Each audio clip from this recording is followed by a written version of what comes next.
little bit. There's a chair on your left-hand side. Move to the left now. Left again. Yeah, you can go. You're in front of the chair.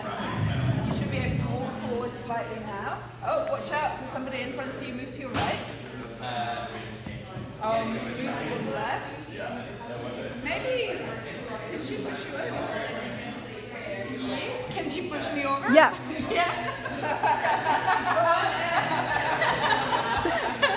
So, get careful with the chairs. Oh, great, Shashti. Well done. You're getting closer. You're getting closer. Yep. She's moving out of your way, largely through you just being insistent on moving forward. Well done. Okay, time's up. Yay. That's a great strategy. Okay, I'm gonna ask each of you questions. So firstly is Anna, have you tried VR before? Yes. So is the game kind of related to the experiences that you have in VR? Not at all. Okay. So what thing you think is the most difficult for you to come to the final destination? What is the most important thing for me to come to the final Yeah, destination? the most difficult The most difficult thing? part. Yeah. The most difficult thing. I didn't find it all that difficult because of the instructions. Okay. Yeah. So what other things you think you would have that to help you to get to the final destination? Maybe a stick, Okay. so that I could also anticipate what the things are in front of me. But I thought one of the things that was really interesting was you built strategies really quickly to keep yourself safe. Yeah. So one of them was the speed at which you Yeah. moved and how Yeah. you moved and Yeah. how you were sort of like Yeah. feeling.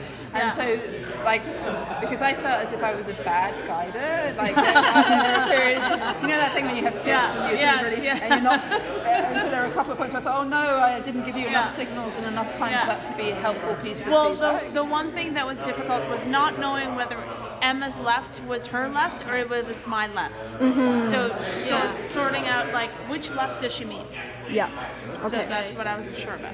Yeah. So Dikla, what do you think is the most effective way to stop Anna to come to this direction?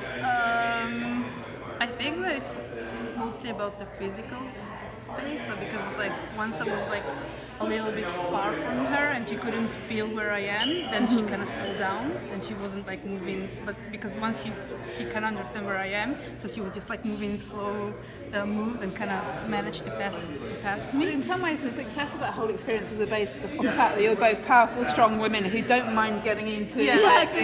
It's actually and true. I think this is another thing, because when we tried before, Yeah. like we saw that like the physical touch wasn't very comfortable, and then it kind of changed the Yeah.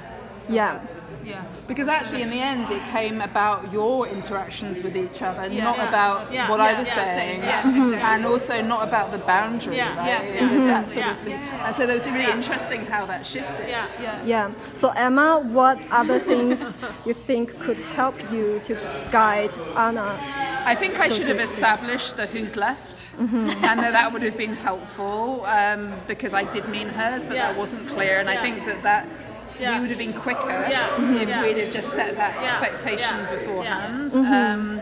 I feel as if I wasn't as attentive as I could be to some of the obstacles. So as I say early on, I was really worried that I wasn't guiding you through the chairs in a way that was safe.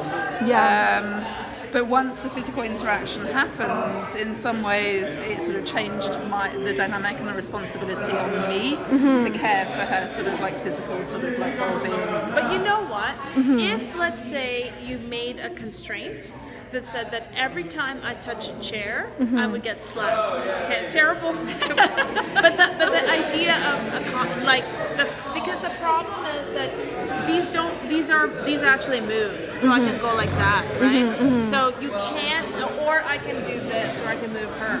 But if the moment you say, if one of your instructions was like, any touch will generate, like you have to then stay for 2 seconds, stop still. Not, it doesn't have to be pain. Yeah. But like if I touch you, then you can't move for 5. You count 1, 2, and you know that there's a timer that's going down. Yeah. Then that's going to then freak me out more because I know that I can't touch anything. Yeah. And I think that in this way she would be more like likely listening to listen to her. Yeah. know that you kind of move in the space. Yeah, if that's what you're trying to do, because it's a different kind of game. So I think one of the reasons you chose the sort of Yeah. like physical setup was based on your feedback yesterday Yeah. to sort of like explore the multiplayer context of Yeah. people inside VR versus outside VR. Yes. Do you think she that's should? what it is. Do you think she should stay in this physical setting, or do you think this could be an experiment that could be reproduced within VR quite quickly? Like you could put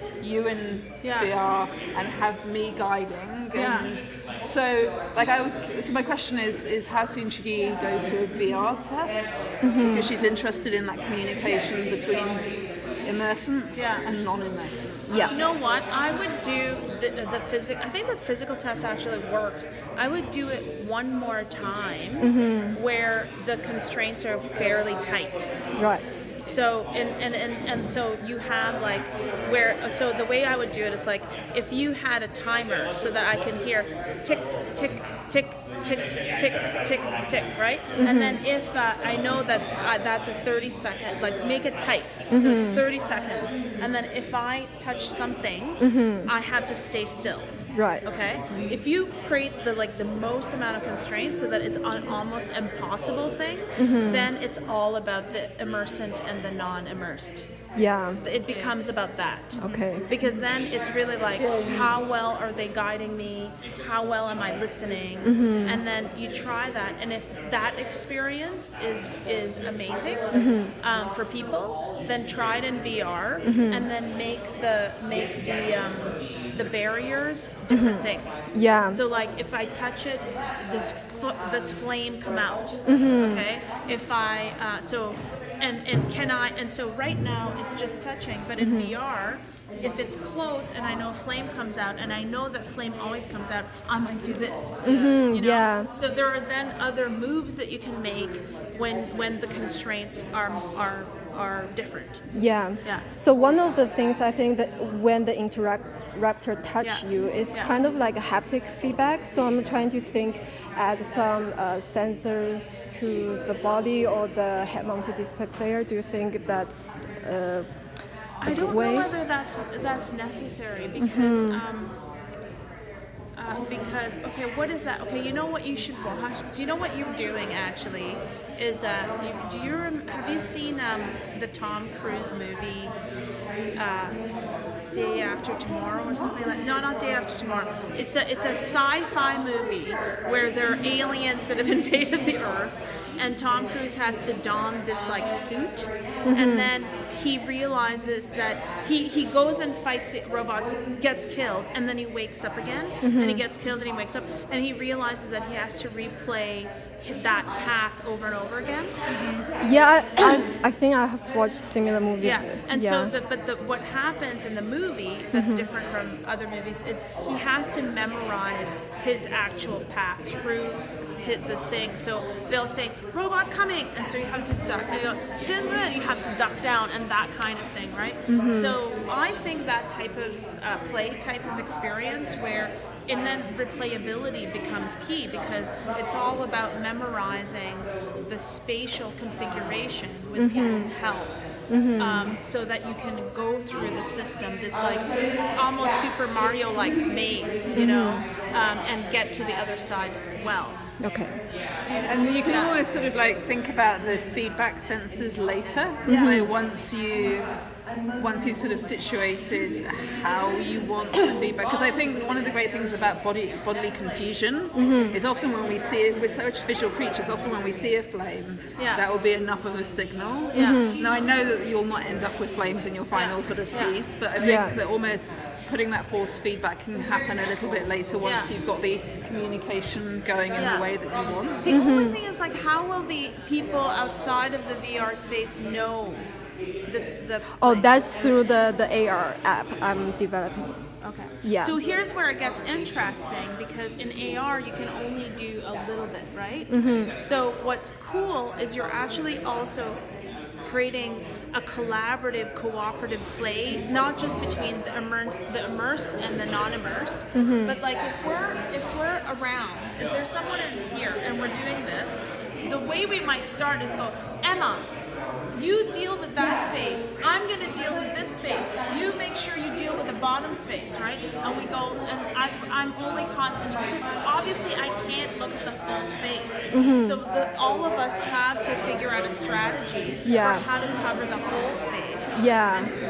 You know what I mean? So it's those kinds of things will emerge. Yeah. Interesting. Thank you. Thank you so much. Yeah.